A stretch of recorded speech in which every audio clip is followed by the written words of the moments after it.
He said no to $2 million one night, the yogi who taught a millionaire true peace. $2 million. One night. No intimacy. No touching. Just stay so I can sleep.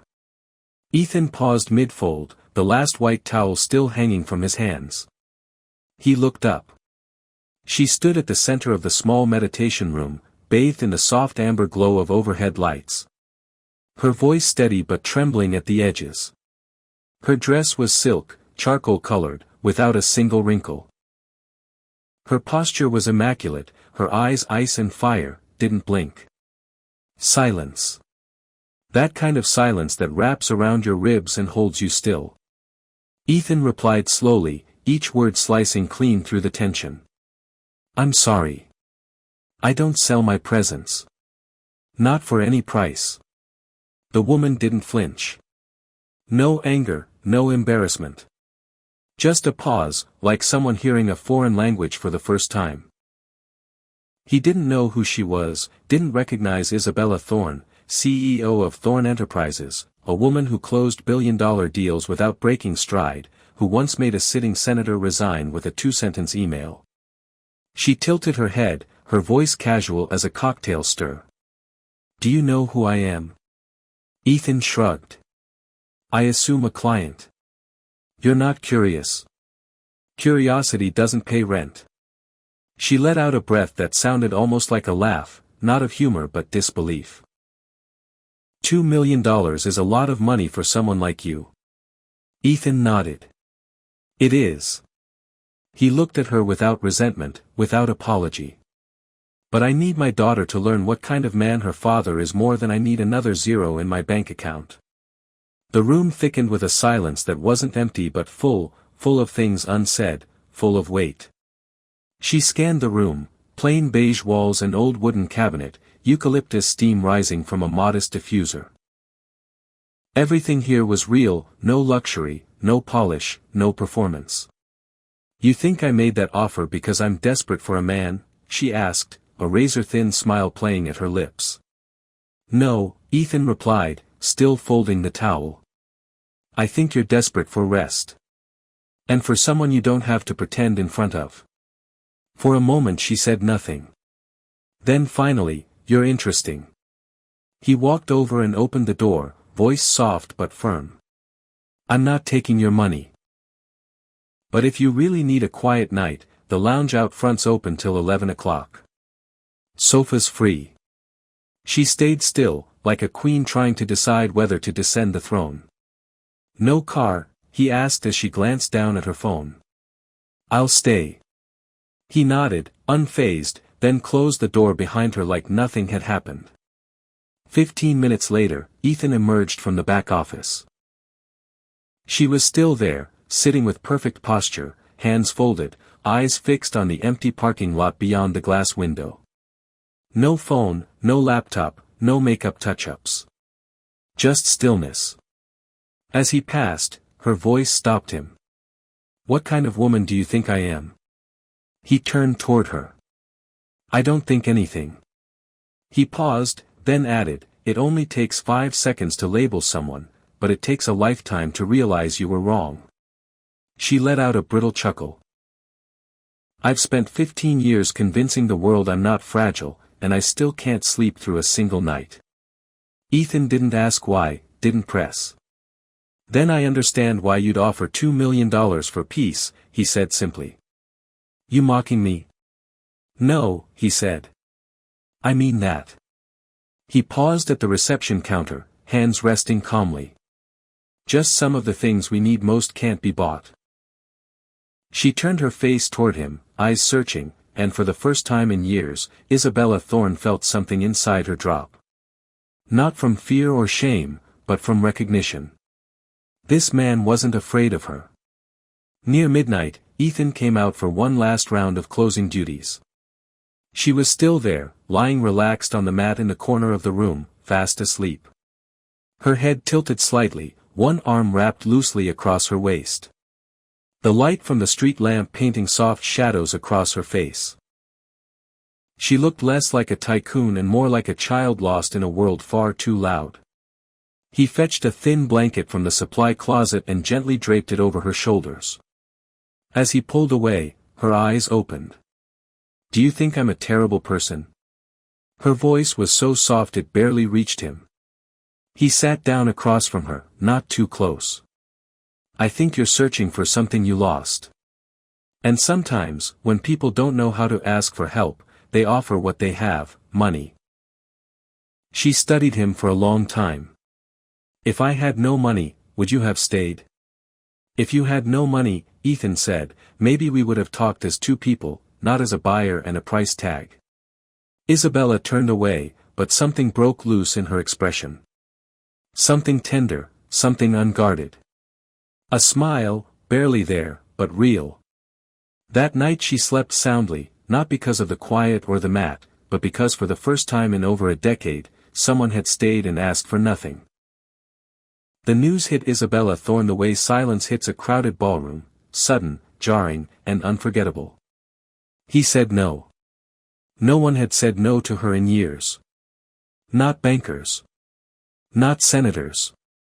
Not her own fiancé until he betrayed her with a smile and an ironclad prenup she didn't see coming. But this man, a yoga instructor in a faded gray polo, folding towels like life never owed him anything, he said no. Just like that. Without blinking. Without flinching. And then he offered her a blanket. She hadn't stopped thinking about it since the morning after that strange quiet night at the Community Healing Center. Isabella sat in her penthouse suite, untouched croissant on her plate, coffee growing cold. A panoramic view of the city spread out in front of her, but all she saw was the look in Ethan's eyes. He wasn't impressed. He wasn't intimidated. He wasn't interested. What kind of man walks away from $2 million like it's a casual Tuesday?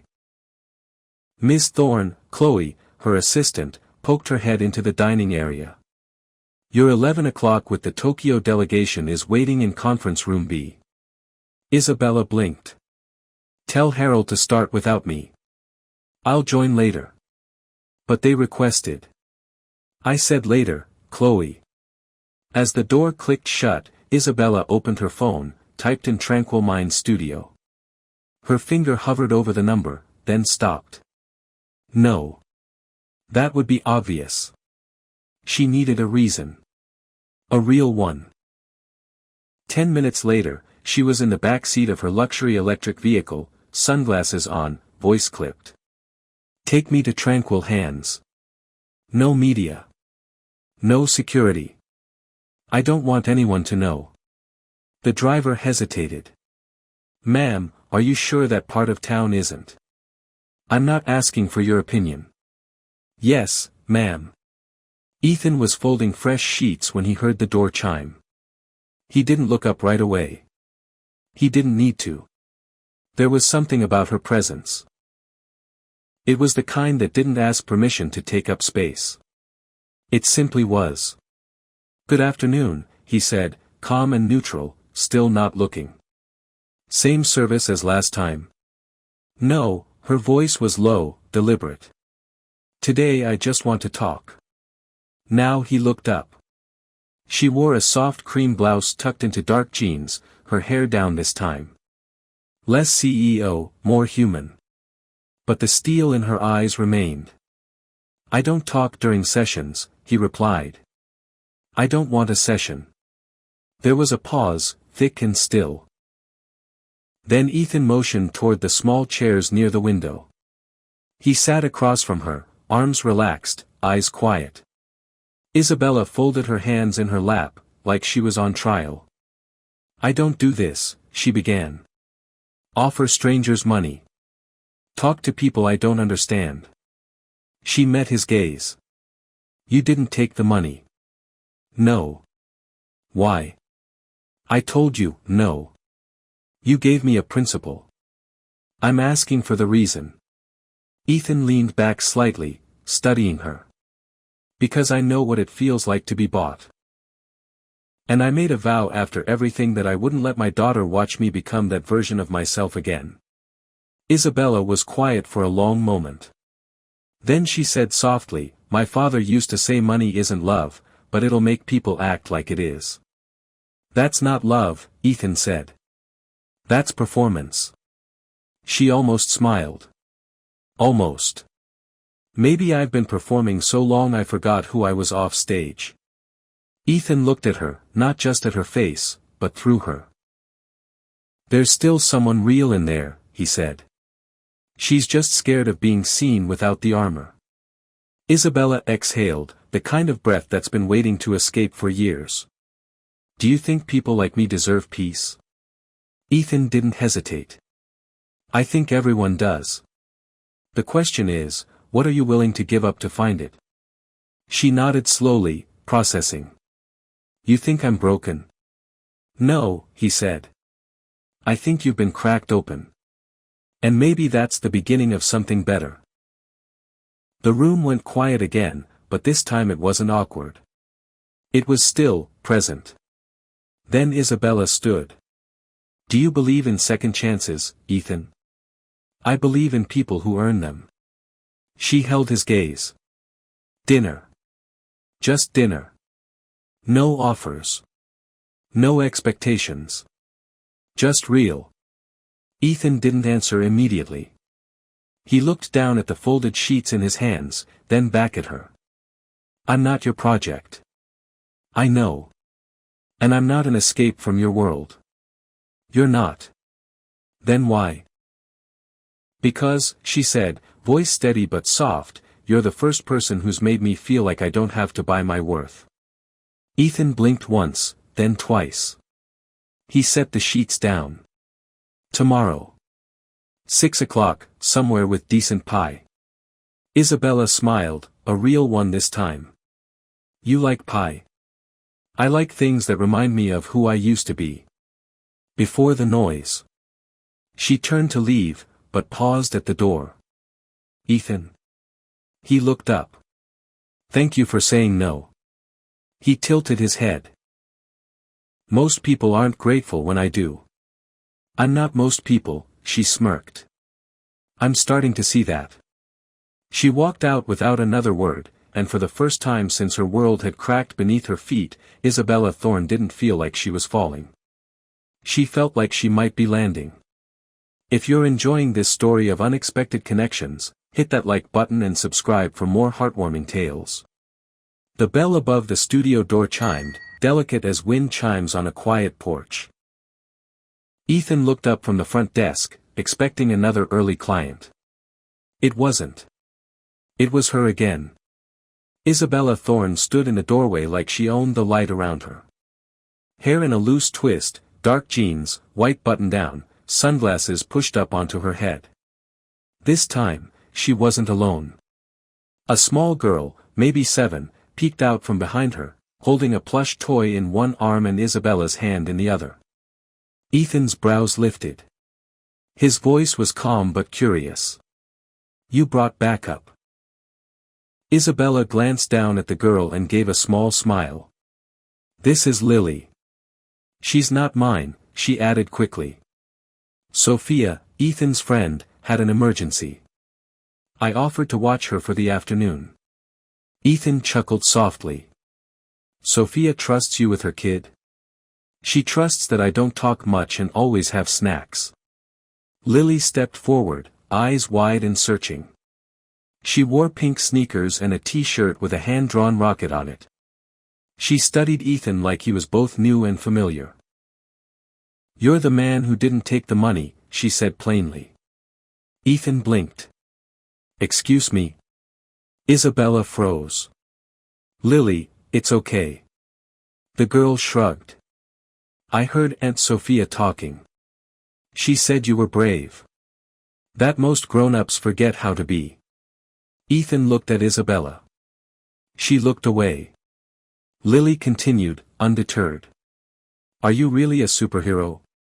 Ethan knelt to her level. No cape. No powers. Just good hands, I guess. She grinned and held up her plush toy. This is Astronaut Bear.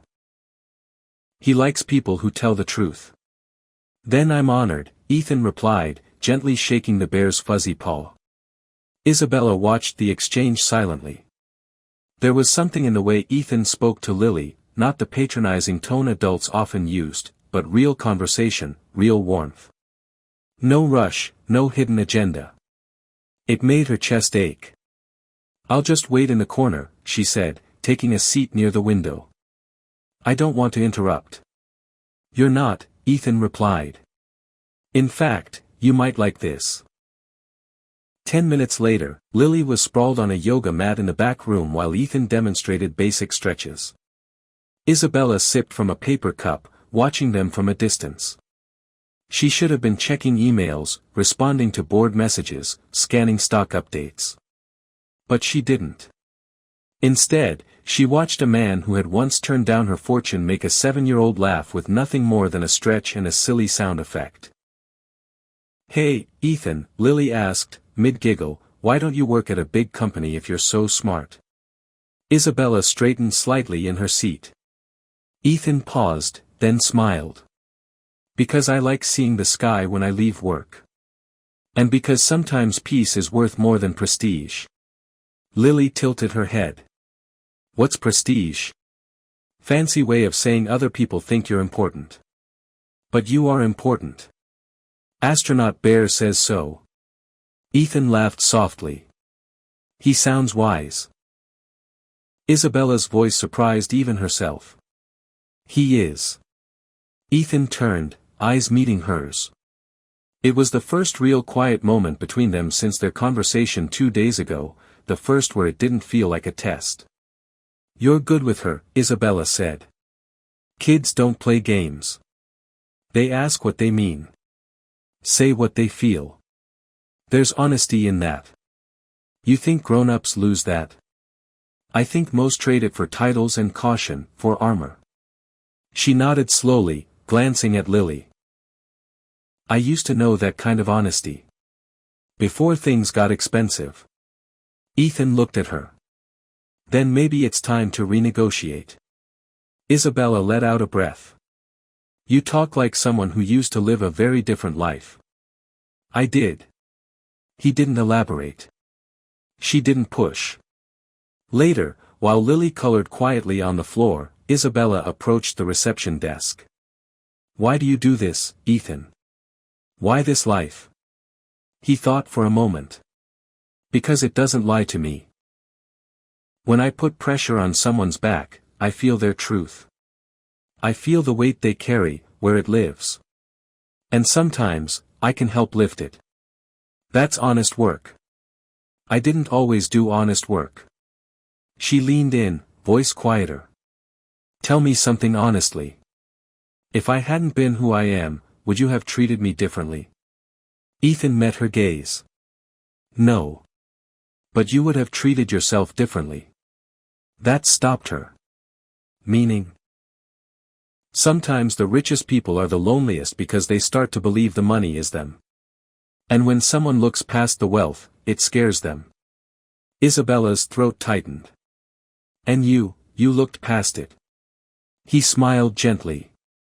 "I saw a woman who couldn't sleep. That's a kind of pain I understand." Just then, Lily ran over, arms full of crayon drawings. "I made this for you," she said, handing Ethan a page filled with crooked hearts and stick figures. Ethan knelt, taking it like a prized gift. "Thank you, Lily. I'll hang it on the wall." Lily turned to Isabella. "He's not a superhero, but he's what superheroes wish they could be." Isabella blinked, caught off guard. "Why do you say that?" "Because he helps people feel better without punching anything." Ethan laughed, and Isabella found herself laughing too. Not because it was funny, but because it was pure, unfiltered, unbought. That night, Isabella stood at her window, the skyline twinkling behind her. The silence not as heavy as usual. She thought about the man with the quiet hands and the little girl who said things adults forgot how to mean. She thought about the feeling that had bloomed in her chest, foreign but warm. And for the first time in a very, very long time, she didn't feel tired. She felt awake. Ethan arrived at the small diner 15 minutes early. It was the kind of place where the walls smelled faintly of maple syrup and coffee, where the waitress knew your order before you sat down, and the booths still had tiny rips patched with duct tape. He liked that. Things that weren't pretending to be more than they were. He chose the booth by the window, the one with a view of the streetlights flickering on against a darkening sky. He sat with a quiet patience, sipping black coffee, listening to the hum of clinking cutlery and low conversation. And then, at exactly 6 o'clock, the door opened. Isabella walked in like she'd never owned a skyscraper, like she wasn't the woman who had once bought out a competitor just to fire their board. Tonight, she was wearing jeans, a soft green sweater, and flats. No makeup. No jewelry. No mask. Just her. Ethan stood. "You found it." She smiled. "You said it had good pie." "I keep my promises." They sat. A beat of silence passed. Not awkward, just new, like a blank page waiting for the first line. "I haven't been in a place like this in years," she said, glancing at the laminated menu. No prefix. No wine pairings. Just choices. "That's the point," she looked up. "Of what?" "Of life. You don't get peace by controlling everything. You get it by choosing what really matters." She nodded slowly, eyes scanning the dessert section. "Do you recommend the cherry or the peach?" "Depends. You want sweet or true?" She raised an eyebrow. "Cherry's sweeter." "No. Peach is honest. It's messy. Slightly tart. But worth it. Like most things that last." Isabella laughed. Not the polite kind. Real laughter. Soft and surprised. "I don't think I've ever been given life advice through pie before." Ethan shrugged. "Pie never lies." They ordered meatloaf for him, grilled cheese for her, 2 slices of peach pie to share. "So," Isabella said, once the waitress had refilled their water glasses and left them alone, "what made you leave the corporate world?" Ethan took a moment. He ran his thumb along the edge of his mug. "I was making 6 figures. Had a corner office. People returned my calls in under 5 minutes. And I couldn't look my daughter in the eye without feeling like I was disappearing." Isabella's smile faded. "Daisy was 4 when her mother left. Said I wasn't ambitious enough. That she wanted more." "More what?" "Shiny things. A name that meant something in rooms that didn't matter." Isabella was quiet, her fingers tracing the rim of her glass. "So I left the job. Sold the car. Moved to a smaller place. Opened the community healing center. It doesn't impress anyone at parties, but my daughter sleeps in a bed I built with my own hands. That means more to me than any bonus ever did." "That's not a small thing," Isabella said softly. "That's everything." Ethan met her eyes. "What about you? What broke you open?" She took a breath, long and careful. "My father. He waited. He was brilliant. Cold. He taught me that vulnerability was a weakness. That love was a distraction. When I turned 22, he handed me the keys to the company and said, 'If you fail, you'll do it alone. If you win, don't expect applause.'" Ethan's jaw tightened. "That's not parenting. That's grooming." She smiled bitterly. "It worked. I became the ice queen he trained me to be. But when he died, I realized I didn't know how to mourn a man I had spent my whole life trying to impress." There was silence again, but this time it was sacred. Isabella continued, more quietly now. "I spent the last 15 years proving to the world that I didn't need anyone. That I could win alone. And now I don't even know what I'd do if I stopped running." "You'd rest," Ethan said gently. "And then maybe you'd begin." She looked down. Her hands were trembling. He reached across the table, not to hold them, but to be there, present. "No one ever told me I was enough," she whispered. Then let me be the first, he replied. You don't have to earn your right to breathe. You already do. The pie arrived. Sweet. Tart. Perfect. They shared it in silence, but not loneliness. After the plates were cleared, Isabella leaned back, eyes soft. Why did you say yes to dinner? Ethan considered. Because you showed up that night asking for peace, not power. And I thought, maybe that version of you deserves a chance. Isabella bit her lip. What if I mess it up? Then you try again. That's what real people do. She smiled. And the peach? He grinned. Still honest. Still messy. Still worth it. They walked out together, the bell over the door jingling behind them. The night air was crisp, and Isabella paused on the sidewalk, looking up at the stars just beginning to appear. I forgot the sky could be this quiet, she murmured.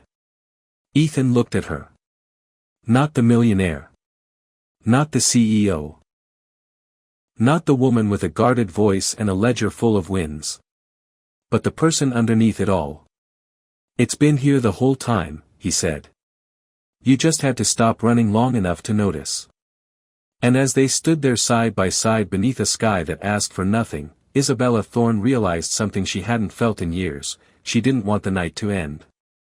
The rain came soft and steady, painting the windows of Ethan's tiny home with streaks of silver light. Inside, the air was warm, scented with cinnamon and old wood, the kind of smell that reminded Isabella of things she hadn't let herself miss: slow mornings, childhood books, her mother's rare laughter before silence became their family's native tongue. She stood near the bookshelf, fingertips grazing the worn spines of novels and children's stories. You read all of these? She asked. Ethan poured 2 mugs of tea in the small kitchen. Not all. Some are for me. Some are for Daisy. Some for the days that feel too quiet. Isabella turned to him. I didn't picture you as a tea guy. I'm not. But sometimes whiskey doesn't heal the way people think it does. He handed her a mug. She accepted it like a truce. You really built this place? She asked, looking around the living room, humble, clean, lived in. A crocheted throw draped over the couch, a crayon drawing framed above the mantel, the fire crackling low. Ethan nodded. Took 5 years. Some days with a hammer. Some days with prayers. You pray. Not always with words. She sat on the edge of the sofa, tea warming her palms. It's quiet here. That's the point. Isabella sipped, then asked, do you ever miss it? The money, he said. She nodded.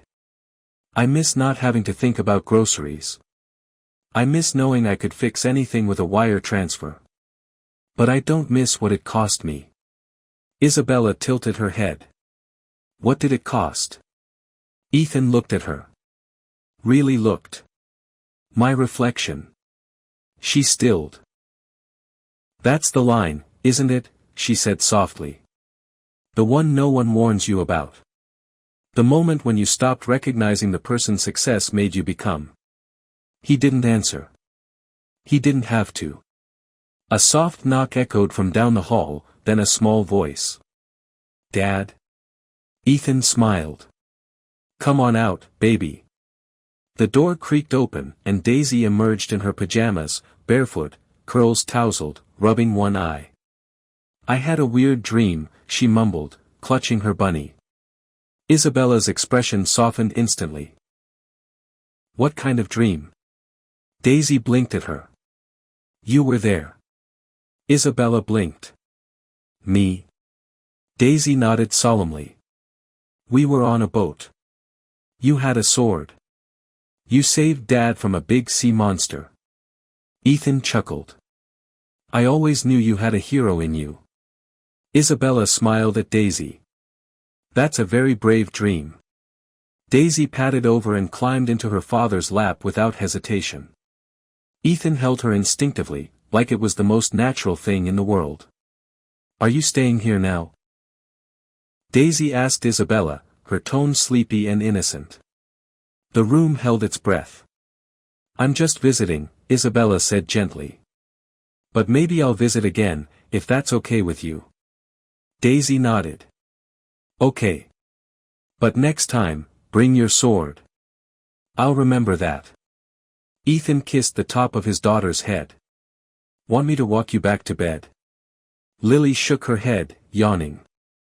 "Just stay here for a minute." So he did. Isabella watched them in silence, something shifting inside her. Something she didn't have a name for. Something neither power nor prestige had ever managed to give her. Peace. Not the kind bought in resorts or spas. But the kind built slowly, through trust, through small hands holding yours, through moments that ask for nothing but presence. Later, after Daisy had fallen asleep again, Ethan returned to the living room. Isabella was staring into the fire, lost in thought. He sat beside her, close but not too close. "She's amazing," Isabella said. "She's the reason I wake up, even when I don't want to." Isabella turned to him, eyes glinting in the firelight. "Do you think people like me can still be good parents?" Ethan didn't flinch. "I think being a good parent doesn't mean never failing. It means showing up again after you do." She swallowed hard. "I had a miscarriage years ago. I never told anyone. Not even the father." Ethan didn't speak. He let the silence do what silence does best, hold space for what words can't carry. "I buried the idea of motherhood so deep I forgot where I put it. But then I saw you with her, and I wondered what kind of person I might have become if I'd known love like that." Ethan spoke quietly. "You still can." She looked at him, almost afraid to believe it. "You're saying I could start again?" "I'm saying the best stories don't begin until the second act." Isabella blinked, and then a single tear slid down her cheek. She didn't wipe it away. Ethan reached over, not to fix it, not to save her, but simply to offer his hand. And she took it. Not out of romance, but out of reverence. Because in that moment, Isabella Thorne realized something profound: not all miracles are loud. Some are quiet. Some arrive as little girls with dreams about sea monsters. Some take the shape of men who fold towels and heal people with silence. And some begin on nights when it rains in homes built by hand, with fires that burn slow but sure. Outside, the storm kept falling, but inside, something else had begun to rise. When Isabella returned to her penthouse, something felt wrong. Not in the usual boardroom crisis or press leak kind of way. No. This was quieter, more internal, like a pair of shoes she'd worn for years suddenly didn't fit anymore. She kicked off her heels and stood barefoot in the middle of her vast living room. Floor-to-ceiling windows revealing the entire city beneath her. Skyscrapers blinked like stars trying to be important. And for the first time, she looked at all of it and thought, none of this feels like home.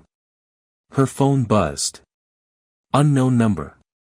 "Heard you've been slumming it in healing centers, Isabella. You always did have interesting taste." No signature needed. Richard, her ex-fiancé. The same man who had toasted her at charity galas and sold her out to investors behind closed doors. The man who had once whispered promises into her neck while hiding prenups in his desk drawer. The man who knew how to make one sentence feel like a trap. She ignored it. 3 days passed. Ethan didn't call. Neither did she. But the quiet between them didn't feel empty. It felt waiting.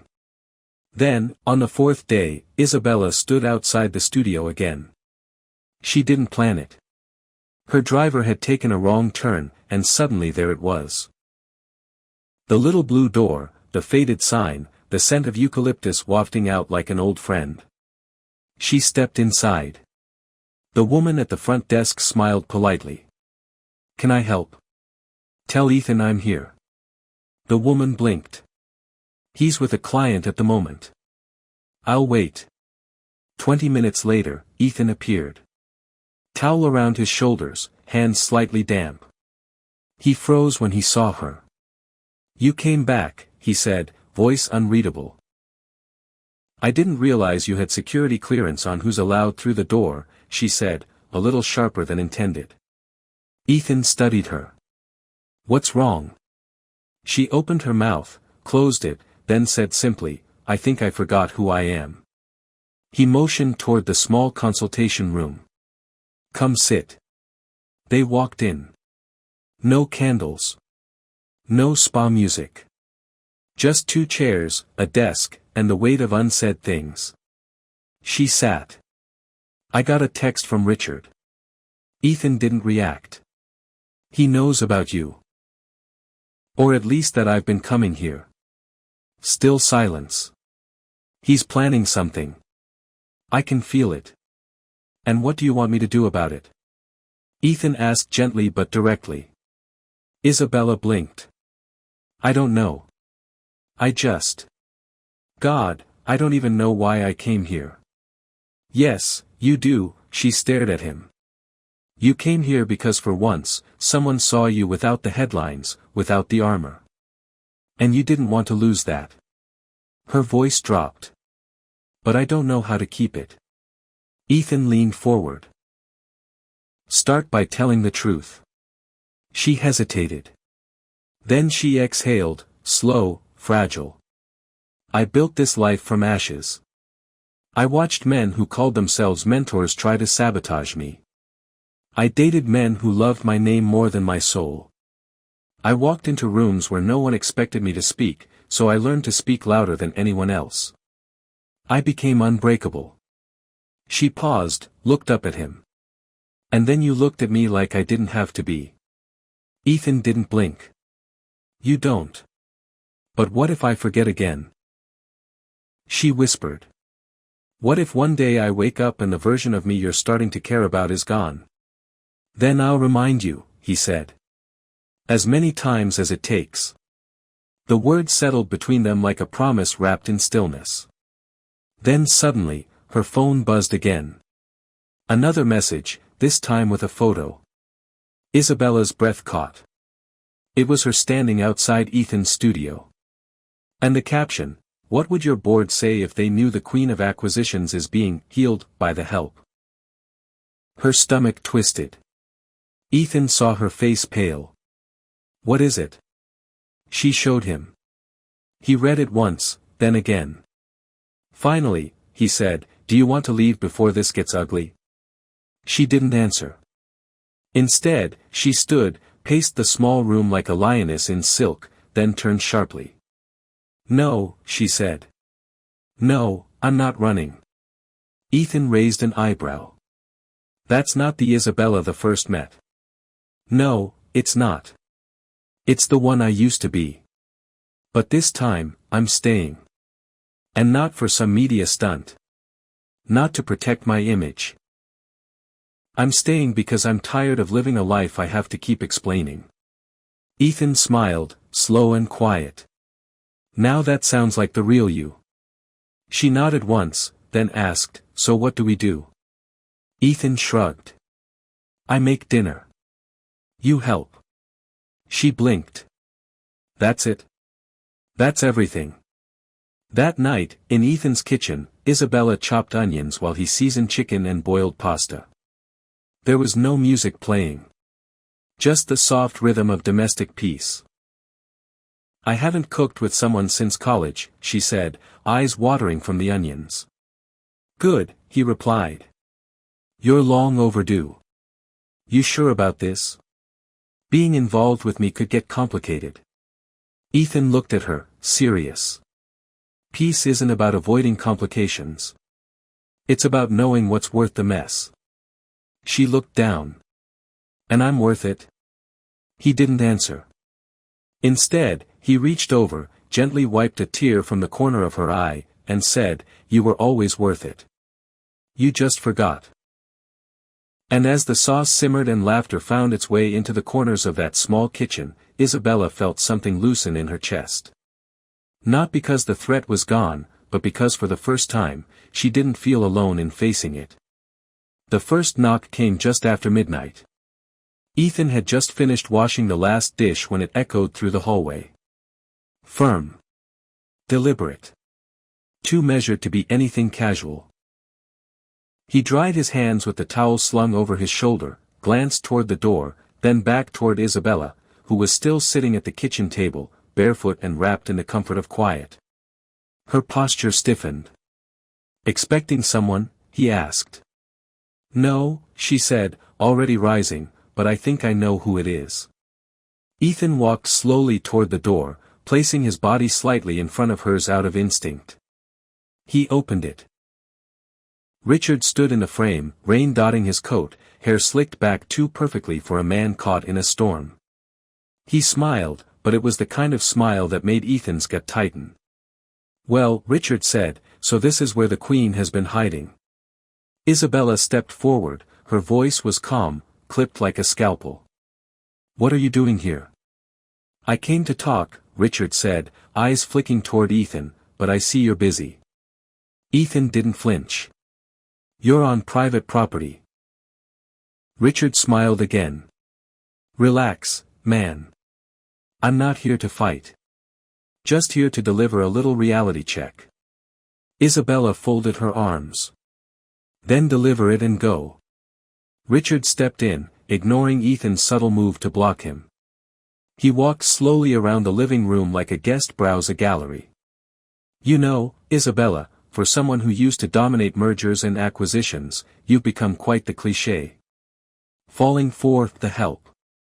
Hiding in a house that doesn't even have a doorman." Isabella didn't blink. "You always mistook power for insulation. That's why you never had any of your own." Richard turned, still sharp. "But here's the thing. I sent that photo to someone on your board. Just one. A whisper to see what happens. And guess what? The panic's already spreading." He walked toward her. "They're planning a vote. Your seat as CEO is in question. Investors are rattled. Your past is being re-audited. Your entire image, carefully built and brilliantly ruthless, is about to fall apart." Ethan's voice was quiet but deadly firm. "Then why are you here?" Richard turned to him, eyes glinting. "Because I wanted her to know who was holding the match." Isabella stared at him for a long moment. Then she stepped closer. So close he could smell the peppermint from her tea. "I made a mistake," she said, voice low. "I mistook your proximity for loyalty. Your ambition for passion. But this is just small." Richard laughed, hollow. "You don't get to rewrite the story now." "No," she said. "But I do get to decide how it ends." She moved toward the door, opened it wide. "Goodbye, Richard." He lingered a second longer, as if searching for one last word that could crack her open. But none came. So he walked out, letting the rain follow him. The silence afterward was heavy, but not empty. Ethan walked over and closed the door behind him, locking it with a click that sounded louder than it should have. "You okay?" he asked. Isabella nodded once. "No. But I will be." She walked back into the kitchen and stood at the window, watching the rain blur the city lights beyond. "I knew it would come to this," she whispered. "You don't rise that far without enemies. But I always thought I'd be ready." Ethan joined her at the window. "Being ready doesn't mean it doesn't hurt." She looked at him. "You should stay away from me. This isn't your war." "I think it is now." Isabella's breath caught. "Why?" "Because I'm tired of watching good people stand alone." She smiled through the ache. "You think I'm good? I think you're trying to be. That's all any of us really get." She turned fully to face him. "What if I lose everything?" Ethan reached out, touched her hand gently. "Then we'll build something better." The next day, Isabella walked into her office like a storm in heels. The same boardroom that once echoed with her commands now buzzed with whispers behind closed doors. She ignored them. Instead, she called a press conference. Damage control? Ethan had asked that morning, pouring her coffee. No, she replied. Truth. The cameras flashed, reporters murmured, investors leaned in. Isabella stepped up to the podium. No cards. No PR script. Just her. I've spent years building a legacy that's defined by numbers, performance, and public perception. But behind every headline is a human being. One who doesn't always get it right. Gasps. Typing. Flashes. She continued, recently, a personal relationship of mine was made public. I won't deny it.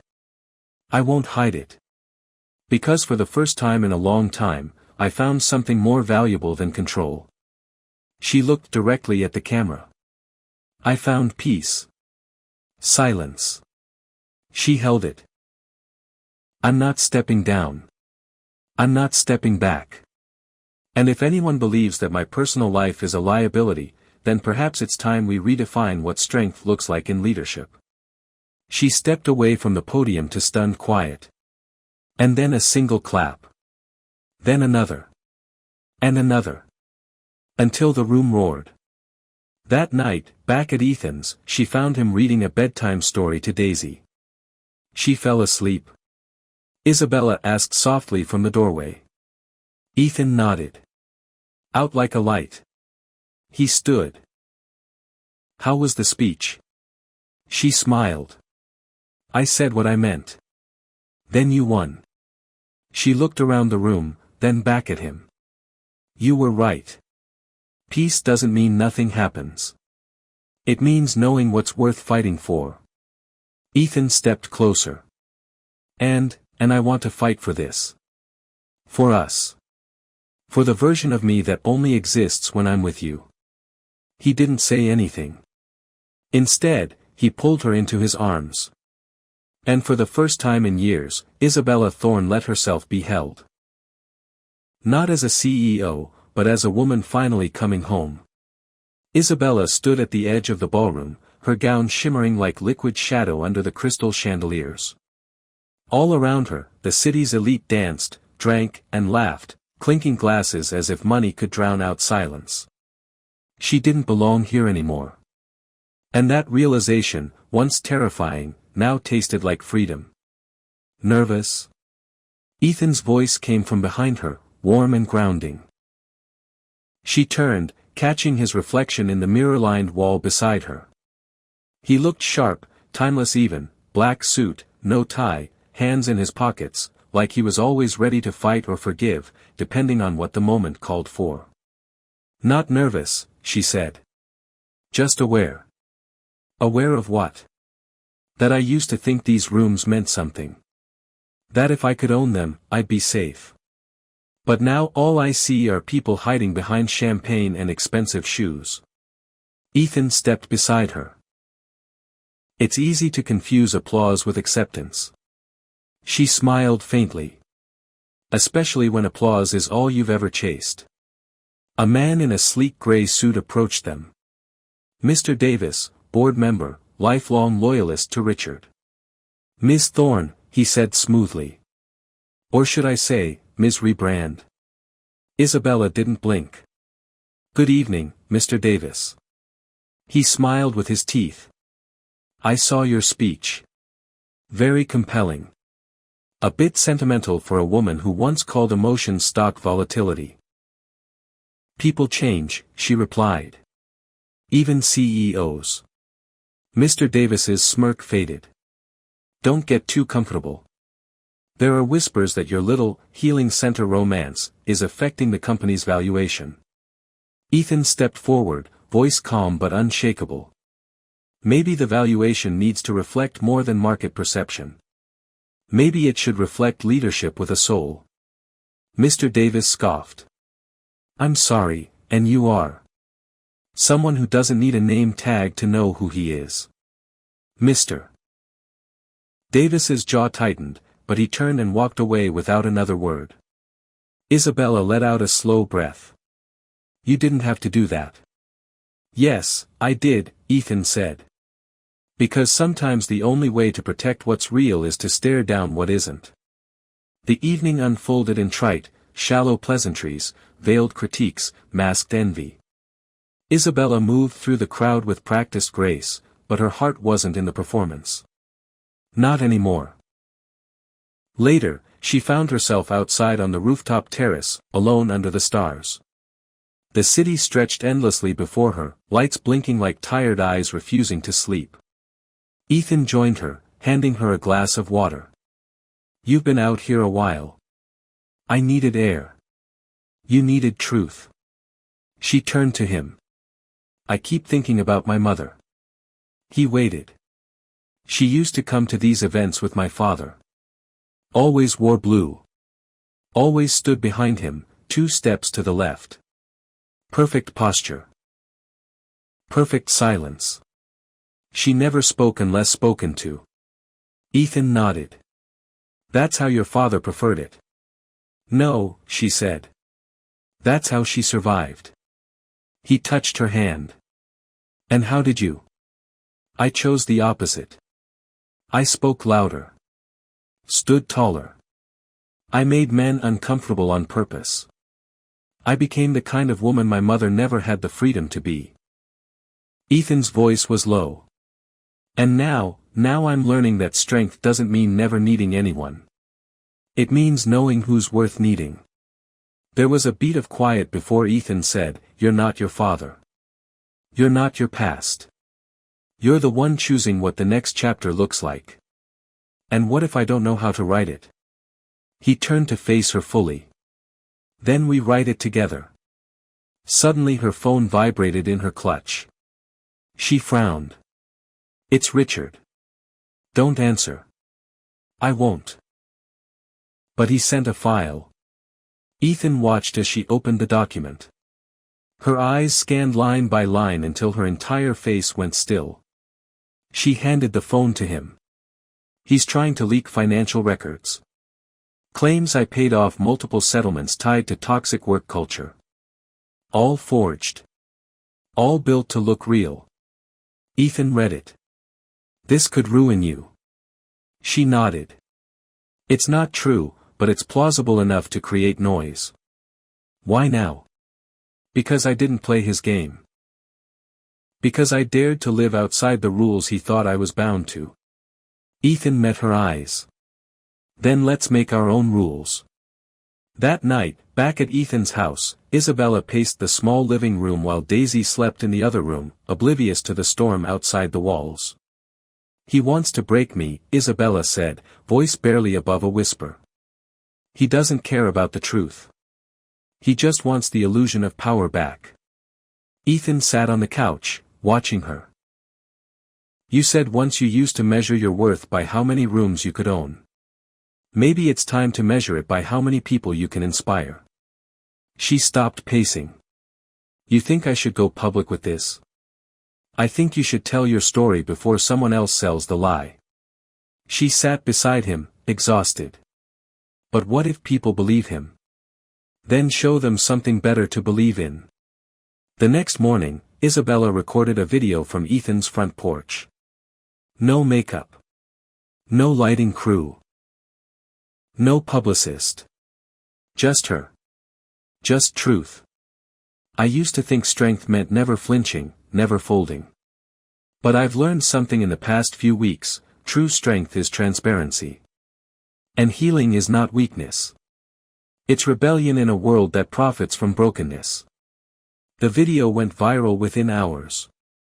By noon, messages poured in from other CEOs, single parents, women in leadership, and quiet voices who had long felt like they didn't belong. And by evening, something remarkable happened. The board called off the vote.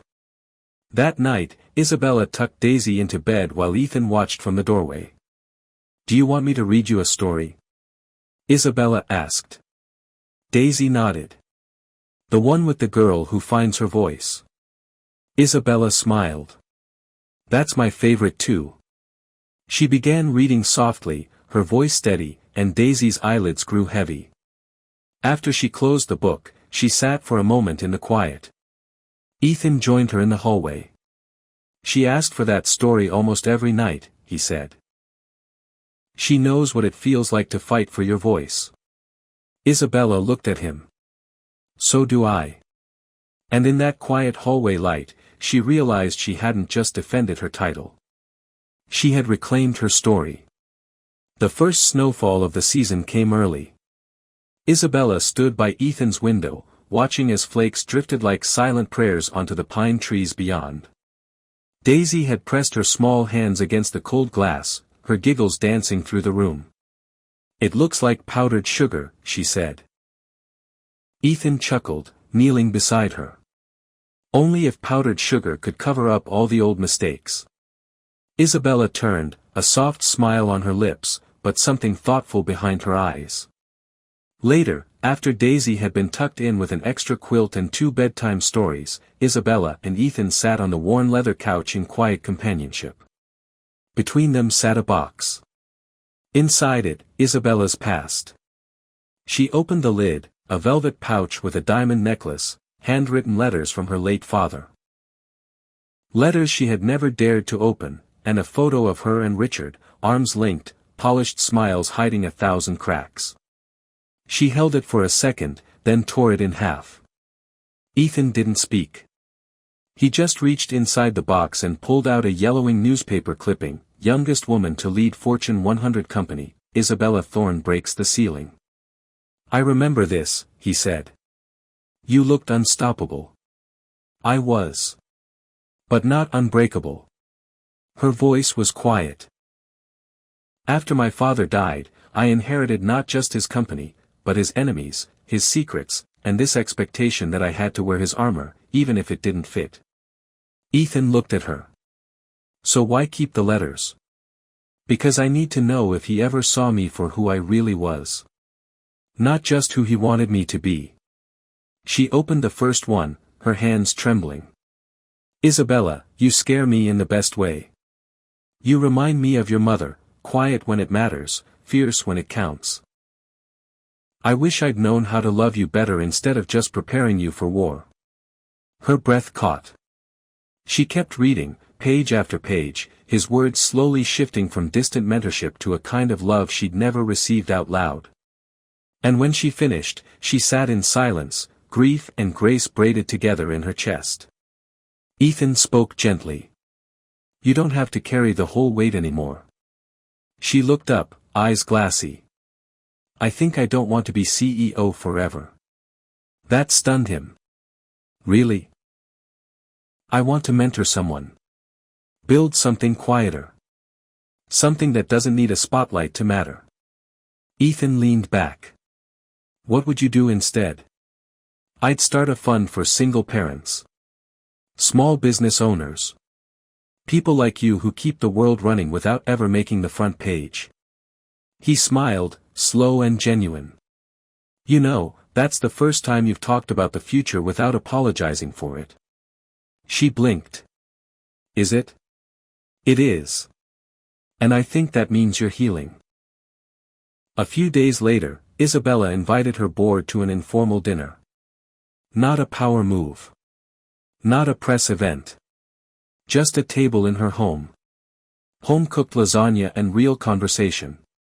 One of the newer board members, Chloe, asked, "Why here? Why now?" Isabella lifted her glass. "Because for too long, I thought leadership meant distance. But now I believe it means connection. Transparency. Empathy." The oldest member, Mr. Khan, nodded slowly. "It's about time someone said that." Another smiled. "You've changed." "No," Isabella replied. "I've come home to myself." The table went quiet, not out of discomfort but respect. And for the first time in her professional life, Isabella Thorne wasn't performing. She was simply being. After the dinner, Ethan met her on the balcony. "Well," he asked.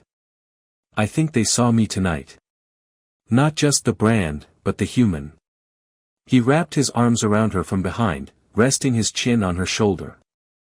I like the human. She chuckled, then grew still. I'm scared of what comes next. Because it's unknown. Because I've never lived a life that wasn't built on conquest. Ethan turned her gently to face him. Then maybe it's time to live one built on love. Isabella stared at him. And for a moment, the whole world slowed. Not the grand kind of love. Not fireworks or headlines or sweeping gestures. But the kind that plants itself in the softest places. The kind that rebuilds. That weekend, Ethan took Isabella and Daisy to a winter market. It was small. Local. Just handmade ornaments. Hot cocoa. A local choir humming carols. But it felt bigger than any gala Isabella had ever attended. Daisy tugged on her hand. Can we get one of these? She asked, pointing to a crooked ceramic ornament shaped like a heart. Isabella knelt beside her. Of course. What do you want to write on it? Daisy thought, then smiled. Us. Isabella blinked, and something warm surged through her chest. Later that night, back at Ethan's, Isabella hung the ornament on the tiny tree by the fireplace. And beside it, she placed something else, her father's letter. Not to forget the past, but to honor it, and then let it rest. Are you okay? Ethan asked her, standing nearby. I think I'm finally more than okay, she said. He stepped forward, brushing a curl from her face. Isabella Thorne. Former CEO. Fearless. Brilliant. And slightly terrifying. What do you want now? She laughed. Peace. Purpose. And maybe to read bedtime stories. Ethan raised an eyebrow. That's a pretty bold life plan. She leaned in. I've lived bold. Now I want to live honest. And just like that, the woman who once ran boardrooms with iron resolve let herself soften in the arms of a man who never asked her to be anything other than who she truly was. As snow whispered softly against the windows, once again, Isabella whispered something even softer. Thank you for seeing me. Ethan smiled, holding her tighter. I never stopped. It was a Tuesday morning when Isabella received the call that should have made her heart leap. Instead, it made her sit very still. Ms. Thorne, said the voice from the other end, clipped and rehearsed, we'd like to offer you the position of chairwoman for the new international venture. Unlimited resources. Global reach. Full autonomy. There was a pause. And a compensation package exceeding anything you've had before. She stared at the espresso in her hand, steam curling up like a silent question. I appreciate the offer, she replied, calm and clear, but I'm not accepting it. The man chuckled, unsure if he'd heard her right. Excuse me? I said no. Respectfully. But this is the kind of role people spend their lives chasing. Isabella smiled faintly. I used to be one of those people. She ended the call gently, like closing a chapter without slamming the cover. That evening, she found Ethan chopping vegetables in the kitchen, sleeves rolled, music low in the background. Daisy was on the floor with crayons, singing to herself and drawing stars that didn't stay within the lines. You'll never guess what I turned down today, Isabella said, leaning against the counter. Ethan didn't look up. Another empire? Something like that. Do you regret it? She watched him slice a carrot with easy rhythm. I thought I might. But no. I feel lighter. Ethan placed the knife down, finally looking at her. You used to carry your worth in titles. Now you carry it in peace. That scares me more than board meetings ever did. Because peace is quiet. And in quiet, you have to face yourself. Isabella walked over, pressed her forehead lightly against his. I like who I'm facing. Later that night, after Daisy had gone to sleep, they sat on the porch under the stars with mismatched mugs of chamomile tea. It was the kind of evening where silence didn't beg to be filled. "I think I know what I want to build," Isabella said. Ethan looked at her. "Tell me." "A foundation for women leaving high-power jobs. Not because they failed, but because they finally chose to breathe. It's always rise and grind, lean in, outperform, but no one teaches you how to exhale." He nodded slowly. "That's beautiful." She turned toward him. "Would you help me?" Ethan smiled. "With the foundation or the exhaling?" "Both," she whispered. A week later, Isabella took Daisy out for a mother-daughter lunch. Just the two of them. Matching scarves. Wind tangling their hair as they laughed through a park full of golden leaves. "Do you love my daddy?" Daisy asked, mouthful of grilled cheese. Isabella blinked. "That's a big question." Daisy shrugged. "I'm a big girl." Isabella smiled. "Yes, I do. Very much." Daisy beamed. "He loves you too." Isabella raised an eyebrow. "Did he tell you that?" "He doesn't have to," Daisy said. "I can tell by how he looks at you. Like you're the story he always wanted to read." Isabella bit her lip, blinking against the sudden sting in her eyes. Kids, she thought. They always knew the truth before the adults were ready to say it. That night, Ethan waited for Isabella on the back porch, holding something in his hand. It wasn't a ring. It was a photo, worn at the edges.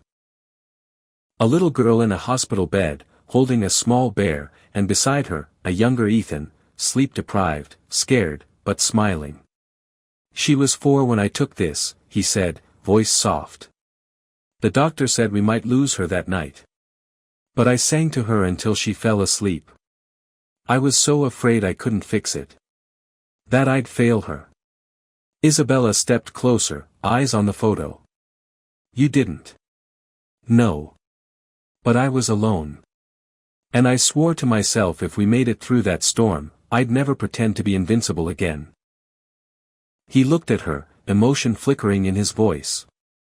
"I never told anyone this. Not even her." Isabella reached out, gently traced the edge of the photo with her finger. "We all wear armor. But the real strength is when we choose to take it off." He looked at her for a long moment. "You make me want to be soft again." She smiled through the ache. "You make me believe soft can still mean strong." They stood there in silence, wrapped in night air and memory. Then Isabella said without preamble, "I'm ready." Ethan blinked. "For what?" "For all of it.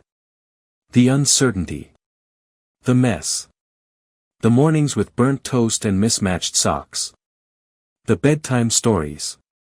The quiet dinners. You. Her. Us." He didn't answer with words. He just pulled her into a kiss that said, "Thank you. I see you. And I'm home, all at once." Later, lying under a blanket on the couch, Isabella rested her head against Ethan's chest, listening to the steady beat of something she no longer had to chase. "I used to believe I had to own the world to matter," she whispered. "And now I just want to belong to something real." Ethan kissed the top of her head. "You already do." Outside, snow began to fall again, slow and quiet, like a secret between two people who'd finally stopped running. They didn't need empires. They had each other.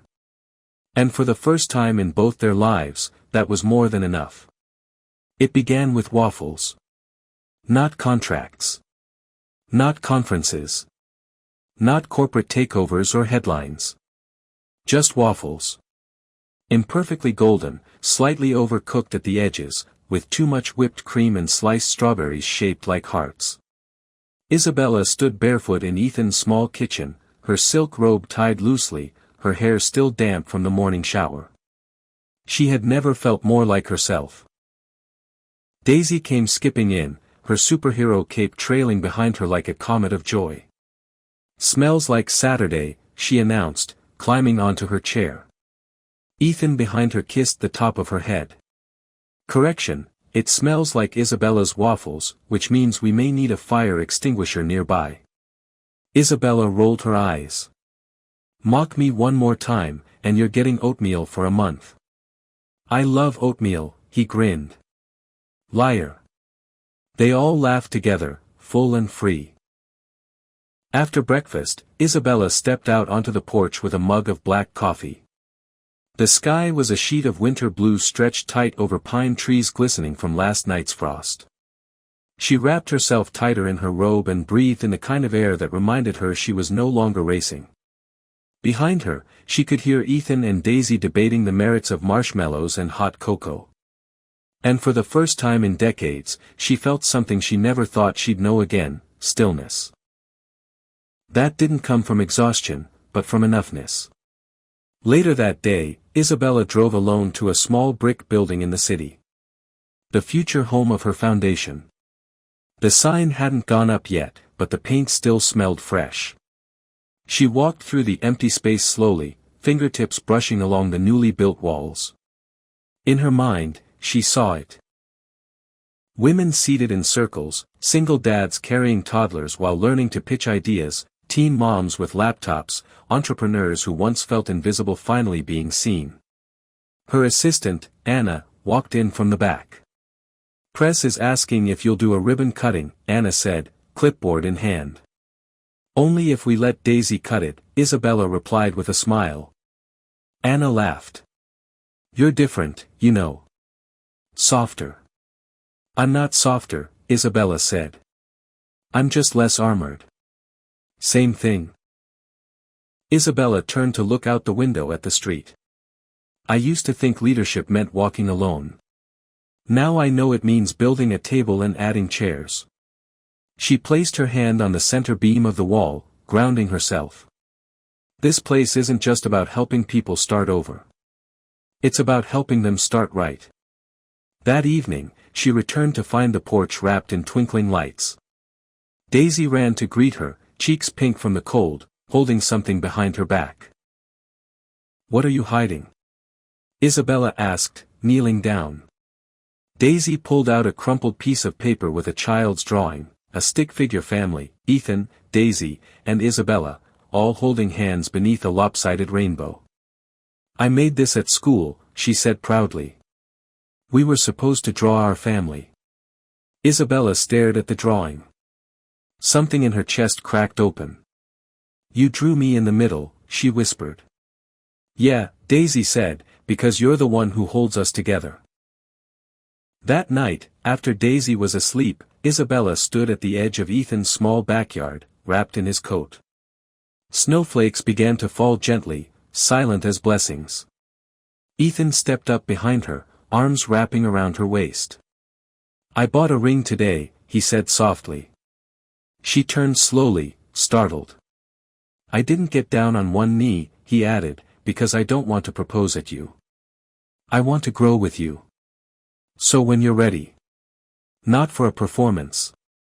Not for tradition. But just a promise. I'll be here. She stared at him, heart steady. I don't need time, she said. I just needed you. Their wedding wasn't in a ballroom. It was in the backyard, under a canopy of pine trees and borrowed string lights, with Daisy as the flower girl. And the officiant, all in one, she declared them husband and wife with a proud, you may now kiss the bride, but only for 5 seconds. They laughed through their vows. There was no orchestra. No publicist. No first dance choreographed by a professional. There was just love. And enough chili in the slow cooker for everyone, from the local diner to Ethan's mechanic friends, to the neighbors who had watched Daisy grow up on their street. It was messy and joyful and perfectly human. And it was the most honest thing Isabella had ever been part of. Months later, a journalist asked her at a quiet press event, Ms. Thorne, what would you say is your proudest legacy? Isabella looked out into the crowd. Then slowly, she replied, my proudest legacy is knowing when to walk away from what I thought made me powerful, and toward what actually made me whole. The crowd clapped. But more importantly, Daisy, sitting in the front row, clapped the loudest. And Ethan, behind the camera, smiled like he had the first night she walked into his life, soaked in rain, and unknowingly about to change everything. In the end, it wasn't the money. It wasn't the mansion. It wasn't even the miracle. It was this. That two broken people, each guarding their own wounds, found the courage to be seen. That love, true, gentle, patient love, didn't demand perfection. It only asked for presence. And when given freely, it healed everything it touched. Even hearts that had forgotten how to believe. Even hers. Even his. Even ours. And that was the story of a single dad, a millionaire woman who just wanted peace, and the quiet kind of love that changed all their lives. Where are you watching from? I'd love to know what part of the world you're in, and more importantly, how this story made you feel. If this story touched your heart, don't forget to hit that subscribe button so you never miss another story like this one. Every view, every comment, every share helps us keep bringing you more soul-stirring tales about love, hope, and second chances. Thank you so much for watching. Until next time, stay kind, stay human, and never stop believing in quiet miracles.